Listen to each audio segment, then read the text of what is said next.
తుల్జా అంటే దుష్ట సంహారిణి అని అర్థం. తుల్జా భవాని అమ్మవారు తుల్జాపూర్లో ఉంది. ఈ అమ్మ ఆలయం మహిమలతో నిండి ఉంటుంది. ఆ తల్లి కరుణాపారం. శివాజీ మహారాజ్కే కాక ఎందరో మరాఠా రాజుల ఆరాధ్య దేవత. శక్తి పీఠాలలో ఒకటి. ఈ అమ్మ ఆలయంలో శకునవంతి అనే రాయి ఉంది. దాని మీద చేతిని అదిమిపెట్టి ఏదన్నా కోరిక కోరుకుంటే అది కుడివైపుకు తిరిగితే అవునని, ఎడమవైపుకు తిరిగితే కాదని సమాధానం చెప్తుంది.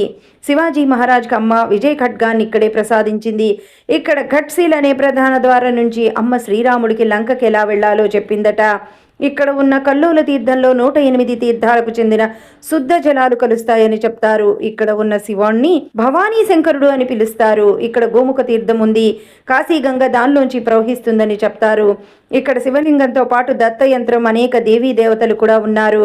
ఇక్కడ అమ్మ స్వయంభూ అయిన చరమూర్తి కూడా. అమ్మ ఏడాదికి 3 సార్లు నిద్రపోతారు. అమ్మ మహిమల అపారం. జై శ్రీమాత.